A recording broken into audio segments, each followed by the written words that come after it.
estarmos aqui a compartilhar dessa segunda parte, né, do tema prisões da mente. Então, semana passada nós pensamos a respeito de algumas coisas, amém? Nós vamos cavar um pouquinho mais. Deixa eu me apresentar aqui. Eu sou um filho amado e estou lutando contra a baixa autoestima, a inferioridade e a procrastinação e também contra as minhas feridas e traumas do passado, da infância. Meu nome é Flávio. É assim que nos apresentamos aqui no Celebrando. E nós exercemos isso constantemente.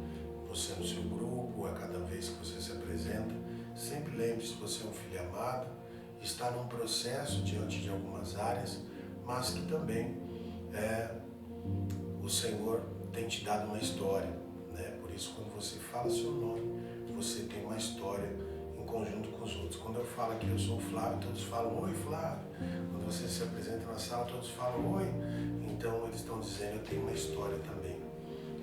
Estou no processo. Então, nós vamos aqui dar continuidade a esse tema e vamos cavar um pouquinho mais a respeito desse assunto, porque é um fato que nessa era, e há muitos anos atrás já, muitos de nós estamos vivendo, aliás, bilhões de pessoas estão vivendo encarceradas mentalmente. Como Augusto Cury diz, e quero lembrar essa frase, há mais prisões na mente humana do que nas cidades mais violentas. Há mais lixo na mente humana do que na cidade mais poluída. É possível se guardar muitos maus pensamentos que são como prisioneiros. Pensa numa prisão cheia de gente presa lá. Uma cela caberia 100, tem 300 ou 400. Aquilo uma hora explode. Quando explode, a rebelião está feita. Um lugar onde tem muito lixo, se junta muita mosca. Mosca na Bíblia significa demônios, né? Boizebu. Então assim, nós temos que ter todo esse cuidado de transformar, de renovar o nosso entendimento. E para isso quero me basear no princípio para o nosso estudo, que diz aqui, no princípio 5, diz assim, peço humildemente que Deus remova meus defeitos de caráter e voluntariamente me submeto a cada mudança que Ele queira fazer em minha vida. Felizes as pessoas que têm fome e sede de fazer a vontade de Deus. Mateus 5:6. Também o passo 5 e 6 quero ler com vocês. Admitimos perante a Deus, perante a nós e perante a outro ser humano a natureza exata das nossas falhas. Quando nós vamos falar ali dos nossos pensamentos, dos lixos tóxicos e prisioneiros da mente, vários pensamentos equivocados, nós compartilhamos um com o outro. E isso nós estamos admitindo perante a Deus, né? E perante a outro a nossa natureza exata de nossas falhas. E isso nos traz cura, como diz em Tiago 5:16, que eu vou ler aqui. Portanto, confesse seus pecados uns aos outros e faça oração uns pelos outros, para que vocês sejam curados. Como vocês sabem que no Celebrando a gente não costuma orar pelas pessoas de uma maneira triunfante, mas nós oramos, Senhor, estou aqui junto com meu irmão em apoio, minha irmã em apoio, me une a dor dela e se une a minha, e assim eu levo só comigo os meus pensamentos, para que assim o Senhor possa me ajudar a lidar com aquilo que eu não posso, com aquilo que eu posso ajudar-me a mudar, amém? Então nós aqui nos tratamos assim. O 6, do passo 6 aqui diz assim, prontificamos-nos inteiramente a deixar que Deus removesse todos esses defeitos de caráter. Humilhem-se diante do Senhor e Ele os colocará numa posição de honra. Tiago 4:10. É extraordinário isso, né, irmãos? O Senhor, Ele vem, muda a nossa vida, transforma a nossa realidade e ainda assim nos dá um lugar de honra. Isso é extraordinário, mas é um fato que não estamos vivendo de maneira tão prática nesses dias, devido às emoções, devido às prisões mentais, e tudo isso vem de uma infância totalmente desequilibrada. Ah, as culpas é dos meus pais? Não, nós não vamos achar culpado ser pai, avô, bisavô. Nós viemos de famílias disfuncionais e a partir daí nós recebemos Jesus para que agora Ele possa nos transformar. Porque de fato, se nós permitirmos isso acontecer, como nossa frase diz, se nada muda, tudo se repete. Você vai repetir essa frase para você mesmo agora. Se nada muda, tudo se repete. Então nós queremos mudança para que não haja mais esse tipo de repetição. E nós vamos ver aqui diante desse estudo. Romanos 12, versículo 1 e 2 diz assim: portanto, meus irmãos, por causa da grande misericórdia divina, peço que vocês se ofereçam completamente a Deus como um sacrifício vivo, dedicado ao serviço e agradável a Ele. Esta é a verdadeira adoração que vocês devem oferecer a Deus. Quando nós estamos falando aqui de sacrifício, plenamente é um sacrifício, é completo ser sacrificial. Chegar aqui e falar diante de vocês algumas coisas minhas. Chegar diante da minha sala de passos, da minha sala de partilha e falar algumas coisas. É um sacrifício vivo, mas eu estou dedicando todo esse trabalho agradável ao Senhor. E é minha verdadeira adoração, porque minha vida começa a entrar num contexto de um relacionamento saudável com Deus, saudável com meus familiares. E isso é um processo. Então começa a ser uma adoração de uma vida constante que agrada ao Senhor, a sua vida, a minha vida, nossas vidas agradando ao Senhor, as nossas famílias, os nossos relacionamentos. Eles vão agradecer, mas antes de nós vamos celebrar, assim que nós celebramos aqui, celebrando a recuperação, uma vida de adoração, não uma vida cheia de marcas, feridas e traumas em rosto, como as pessoas dizem. O celebrando é para usuários de droga, para pessoas problemáticas. Não, o celebrando é para pessoas saudáveis. Proibido pessoas perfeitas, porque aqui nós somos aperfeiçoados, entende? A pessoa que já se julga perfeita, ela está com um problema sério. Ela está olhando por uma outra lente. Mas quando o Senhor olha para nós, Ele diz que Ele vai nos aperfeiçoar. Filipenses 1,6, Ele vai nos aperfeiçoar, estaremos sendo aperfeiçoados por Ele. Então é um processo, como Paulo tinha, outros demais tinham um processo na sua vida e todos nós temos. Celebre. Como diz a palavra de Deus lá em 2 Coríntios 12,6, que diz que Paulo, ele se alegrava com as suas fraquezas, né? Então regozije com ela, porque quando você lembra que tem uma fraqueza, você simplesmente pontua agora como você vai lidar. O ruim é quando a gente simplesmente não está lidando com nada, e aí o poder de Deus não se aperfeiçoa. Sabe por quê? Porque a gente nem reconhece que tem fraqueza, a gente se acha forte. É mais fácil ser forte do que ser fraco. Nessa era, muitas pessoas querem se mostrar forte, porque gente fraca não tem resultado, mas na Bíblia é o contrário. Na Bíblia, o fraco é o que tem o poder de Deus para ser operante. Amém? Então, quando nós falamos das nossas fraquezas, das nossas questões aqui no Celebrando, nós simplesmente estamos dizendo: Senhor, opera com o seu poder, vem com o seu poder e opera. Me alegra saber que eu tenho processos e agora eu posso pontuá-los e lidar com eles. Me alegra saber que eu estou gerenciando melhor meus pensamentos. É uma fase de aprendizagem, então ainda estou lidando com equilíbrio, de lidar com as coisas sem máscara, sem uma posição totalmente diferente, em posição de autoridade, hierarquia desse sentido. Eu estou simplesmente lidando com os meus pensamentos, descobrindo como gerenciá-los. Então é um processo, você vai passar por isso também. Mas diz aqui: não vivam como vivem as pessoas deste mundo, mas deixem que Deus as transforme por meio de uma completa mudança da mente de vocês. Assim conhecerão a vontade de Deus. Isto é aquilo que é bom, perfeito e agradável a Ele. Meu Deus. Então ainda nós não descobrimos muita coisa. Eu vou falar de mim então. Eu ainda estou descobrindo como é agradável viver com o Senhor. Como é agradável viver com minha família. Como é agradável viver nos meus relacionamentos. Como é agradável viver no meu trabalho. Como é agradável ser um líder de célula, um líder de supervisão, um supervisor diário. Como é agradável ser um celebrante, porque isso tudo é uma transformação na mente. Não preciso fugir mais. Amém?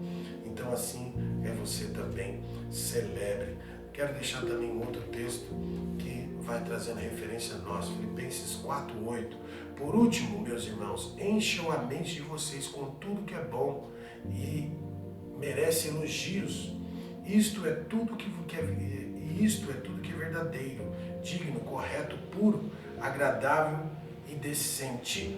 Seja assim, isso que vocês possam pensar, isso que possa tomar a minha mente. Tudo que é digno, tudo que é correto, tudo que é puro, tudo que é agradável, tudo que é verdadeiro, tudo que é elogios, tudo que é louvável. Seja assim, a nossa mente ser renovada. Mas para isso precisamos descobrir primeiro o que está fora do contexto. E aí nós vamos por um caminho aqui de compreender isso, né? Eu guardei uma frase que diz assim: a vida não suporta ser aprisionada, por isso não podemos viver aprisionados. Somos chamados para a liberdade, foi para isso que o Senhor nos chamou, né? Para a liberdade. Aqui não tem um evangeliquez, aqui não tem uma situação relacionada à religião. Nós somos, esse grupo é centrado em Cristo. Porém, estamos aqui a ler a palavra, a falar sobre ela, mas também saber lidar, que nós estamos aqui para compreender o quanto nós somos amados, o quanto Ele nos ama e nos ensina a viver uma vida plena, saudável nas nossas emoções. Também é possível, Ele trouxe libertação, mas vamos aprendendo aqui. É possível que estamos vivendo aprisionados, onde não deveríamos nunca viver aprisionados. Onde é? Em nossas emoções e pensamentos. Quais são esses? Vamos lá. Pessoas impulsivas. Vá destacando aí para você cavar um pouquinho mais. Talvez você identificou a semana passada, mas quero ajudá-la agora. Em algumas áreas você depois pode nomear algumas outras. Vamos lá. Quais são essas? Ser impulsivo, uma pessoa impulsiva, ansiosa, extremamente crítica, né? Dificuldade de relacionamentos, dificuldade de lidar com pessoas lentas. Você é assim, tem pessoas que estão no trabalho e eles falam: não, peraí, deixa que eu faço e tal, peraí, deixa eu fazer. Se a sua esposa, seu filho fazer alguma coisa, de repente fala assim: sai daqui, deixa que eu faço. Isso é dificuldade de lidar com pessoas lentas. Um relacionamento é difícil, às vezes a pessoa se coloca como autocrítica, superior a outra, porque não tem paciência de ver a pessoa quer executar como ela quer. Isso é controle. Vamos lá, pessoas cheias de vaidades, né? No extremo. Mais o que aqui? Medo, ciúme, inferioridade, rejeição. Como é que diz aqui? Ofensa. Sabe, o ofensor, aliás, o ofendido sempre vai ofender. Também abusos, aquele que foi abusado vai abusar. É terrível, ciclos que estão completamente sendo registrados. Há muitas outras áreas, como as compulsões, né? Por compras, alimentação, drogas, jogos, né? O álcool, né? Vamos lá, pornografia, sexo, compras, né? Na sua vastidão, sem precisar, ou às vezes sem ter recurso, fazendo compras de maneira indevida. Então tudo isso são áreas de compensação, mas as outras são áreas pontuais, né? As que eu falei anteriormente. Então tudo isso pode estar ali preso às nossas emoções. As emoções totalmente aprisionadas levam a essas outras áreas de compulsão, que são compensação das coisas, né? Para mim não afagar a minha dor. Então isso tudo nós aprendemos já uns dias atrás a respeito sobre o registro automático da memória, RAM, né? Registro automático da memória. Nós não temos controle desses registros. São experiências que passamos na nossa infância ou até mesmo nos pontos agora da nossa vida, que são gravados de maneira involuntária, mas privilegiadas. Elas estão lá, sejam as boas, sejam as ruins. Elas ficam no nosso inconsciente e ela não depende do nosso consciente para tomar decisões. Você acredita nisso? O nosso inconsciente age sem a autorização do consciente de hoje. Nós vamos entender isso, uma coisa maluca, mas que acontece na nossa vida, de repente vai te ajudar. Eu não sou um terapeuta, não sou um psiquiatra, um psicólogo, mas eu gosto de estudar essas coisas porque eu gosto de entender o que está acontecendo comigo. Então diz aqui assim, o inconsciente domina, ele nos domina se não reescrevemos os nossos pensamentos, como diz lá em Romanos, se não transformarmos os nossos pensamentos, a nossa mente, ela começa a dominar. Então como funciona? São 4 pontos aqui, rapidinho. Primeiro, gatilho da memória. É um disparo na memória que está guardado de maneira privilegiada, seja uma coisa ruim, uma coisa boa, né? Que tivemos prazer na infância. Então, provavelmente, aqui tem algo que eu posso ler para vocês, diz assim, ó, o registro das experiências na memória é involuntário, não depende da vontade consciente do homem.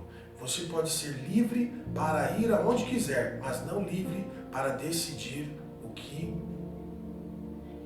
que quer registrar na sua memória. Você não é livre para registrar o que você quer, você registra tudo automaticamente, sem a decisão do seu consciente.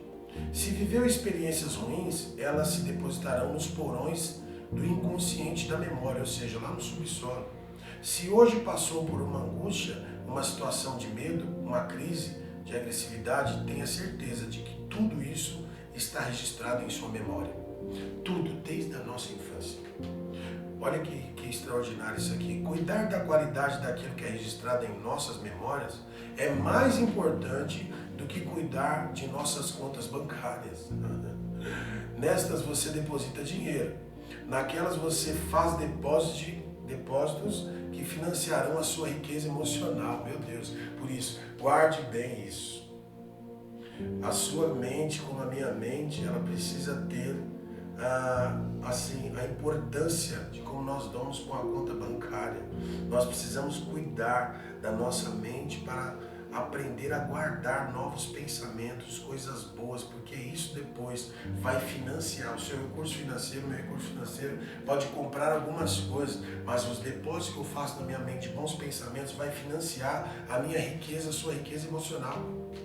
Vamos viver em uma estação mais saudável se começarmos a depositarmos coisas boas, e nós temos que reescrevê-las, porque de fato da nossa infância traumática, cheia de situações que nós falamos há minutos atrás sobre medo, rejeição, inferioridade, orfandade, tantas outras listas aqui você vai identificando aí, né?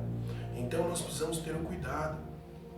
À medida que as experiências são registradas automaticamente na memória, ocorre a formação da história de vida ou história da existência. Os beijos dos pais, as brincadeiras das crianças, os desprezos, os fracassos, as perdas, as reações fóbicas e os elogios, enfim, toda e qualquer experiência do passado forma uma concha de retalhos do inconsciente da memória, que influencia nossas reações no presente. Isso aqui é assim, ó, gatilho. Quando acontece esse gatilho, quando ele dispara por aquilo que está guardado de maneira privilegiada na nossa mente, isso vai ser disparado por um lugar, que é o segundo ponto, chama-se janela da memória, né? Então assim, quando disparado para a janela da memória, vai trazer a lembrança. Então, exemplo, a janela está lá, ela pode ser aberta, a janela killer, que é uma janela assassina, assassina de bons pensamentos, assassina do bem-estar da vida, ou uma janela light de boas coisas. Puxa, eu lembrei do meu pai fazendo tal coisa da minha infância. Aí eu lembrei no momento que eu estava com meu filho, um exemplo, entendeu? Estou com meu filho lá, tal, naquele momento, puxa, me veio uma boa memória de quando meu pai fez teve essa mesma ação comigo, brincando ou sorrindo. Mas também é um fato que quando eu sou repreendido em alguma questão, eu lembro de alguma repreensão muito forte. De repente meu pai falou alguma coisa. De repente seu pai, quando diz assim, seu burro, você não vai dar em nada. Aí alguém fala pra você, o melhor que você fez, aí você lembra daquilo. Inconscientemente, involuntariamente, ela vem, como um gatilho e abre uma janela. Quando esse gatilho vem, da coisa boa ou da ruim, você já não tem mais controle da situação. O presente começa a ser tomado por essa atitude.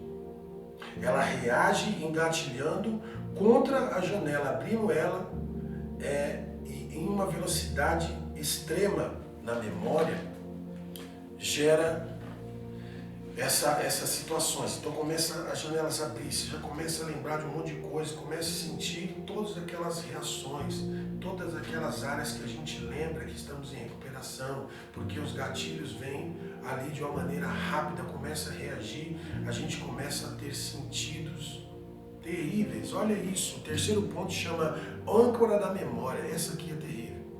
Olha só, o gatilho bate, a janela abre, é disparado, a janela abre. Conforme abriu a janela, bate-se uma âncora na memória. A âncora é lançada e se fixa no lugar. O terrível é quando ela se fixa no lugar traumático. Por quê? Quando ela se fixa naquele lugar traumático, fica-se ali uma âncora. Sabe quando você lança uma âncora no mar e ela fica lá para poder permanecer ali o barco parado? Então, praticamente, essa âncora na nossa mente, ela trava ali e fica naquele lugar parado, trazendo, começa a gerar situações terríveis. Em nosso comportamento, começamos a lidar, sabe, de maneira terrível com as pessoas que amamos, com tudo ao nosso redor. Geralmente as pessoas que sofrem é as que mais amamos. Aí vou lembrar vocês aqui, quando a âncora está naquele lugar e ela está numa janela traumática da nossa vida, se é uma janela boa, você vai falar coisas boas. Se é uma janela traumática, lembre isso. Estou cheio de você. Já falou isso alguma vez? Vai embora. Não te aguento mais. A âncora está lá. Ela firmou lá naquela janela e só está batendo a coisa lá, dando curto-circuito. Se quiser ir embora, vai, a porta está aberta. Você não presta, você é imprestável. O que mais você consegue lembrar que você já falou ou que você já ouviu na sua infância, que de repente essas palavras se repetem agora? Como você vê essa âncora instalada? Sabe quando a gente começa a falar coisas para o outro que são tóxicas? Sabe quando você fala, eu falo de coisas que depois eu me arrependo? Quantas vezes isso já aconteceu esses dias? Quantas vezes isso tem acontecido repetidamente na minha vida? Se nada muda, tudo se repete. Isso com a âncora, quando ela está num lugar posto, onde eu não reescrevi ainda, onde eu não aprendi a lidar com as minhas emoções, ela causa marcas, feridas, machucando as pessoas que amamos, nos tornando predadores de quem amamos. Meu Deus! E possivelmente nós começamos a ser carrasco de nós mesmos, começamos a nos perseguir. Sabe, quando a âncora está lá naquele lugar, você, mulher, pode se olhar no espelho e se começar a se achar que está assim, está assado, começa a ser carrasca de si mesmo. O homem começa a se sentir inferior, acha que não pode, não consegue fazer nada, se sente um inútil, se sente um fracassado. Isso tudo vai destinando para onde? Para as áreas de compensação. A mulher se olha no espelho, o homem se olha, se sente inferior. A mulher se sente mal amada, mal desejada, sei lá, na sua aparência infeliz. Tudo isso porque não tem um caso de amor consigo mesmo. Eu escrevi essas coisas baseado no que eu estou estudando, relacionado à Bíblia também.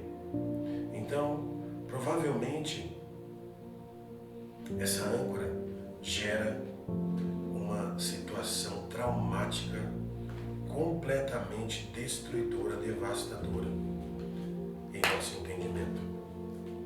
Isso causando essas repetições de fala. E depois, quantas vezes você já falou e teve que simplesmente recobrar? Por que eu falei isso? Por que eu tomei essa decisão? sabe? E vem o quarto e último ponto para esse tema. Nós vamos dar continuidade na última lição desse tema, que é como agir diante dessas coisas. Primeiro a gente está identificando áreas, identificando o padrão da nossa mente, para depois agir. Primeiro tem que descarregar o lixo aí. Então, quarto ponto, alto fluxo. Esse lê e relê a região bloqueada. A âncora bloqueou, então ele fica lendo e relendo. Sabe quando a fita fica voltando? Já teve aquelas fitas que ela enroscou e fica lá voltando a música? Ou CD que fica pulando, voltando? Né? O disco arranhado fica voltando. Isso impede de dar respostas certas naquele momento. Ou seja, a gente não consegue reagir naquele momento. Fica se repetindo o pensamento só, aquele pensamento mal. Eu vou abrir aqui minha partilha com vocês. Eu estou lidando com um caso de ofensa comigo mesmo. Alguém me ofendeu, eu já tratei isso e tal, foi tudo extraordinário, estava vivendo como se nada mais tivesse acontecido, lindo, fabuloso, no relacionamento familiar. Porém, esses dias eu ouvi uma palavra assim dura, falou, cala a boca. Eu falei, meu Deus. Quando eu vi aquilo, realmente o gatilho disparou, a janela abriu e já começou a engatilhar um monte de coisa. Eu falei, tá vendo as pessoas no mundo e tal, já pensando comigo mesmo. Eu falei, mano, vou responder. Eu fui pensando, eu tive que me retirar do ambiente. Só que isso, daquele mesmo dia, me travou, eu não consegui falar. Hoje, nesses dias de hoje, eu ainda consigo assim, sabe, lidando com isso. Eu já sei a atitude que eu tenho que ter, porque eu não posso mudar a pessoa. Eu tenho que mudar os meus pensamentos. E a partir desses meus pensamentos que eu pensei, eu tenho que reescrever. Eu não posso deixar essa âncora lá. E a âncora estava na ofensa. Eu tenho pavor de ser ofendido por quem eu amo, por quem eu creio que me ama. E aí, cara, isso foi louco demais. Eu estou lidando com isso agora, né? Mas ao reescrever isso aqui, eu vi todos os gatilhos, todas as reações aqui, do gatilho, da janela, da âncora, onde ficou travado, e esse alto fluxo se repetindo, tá vendo? Isso aí não vai, tá vendo? E eu não consegui ter uma reação correta.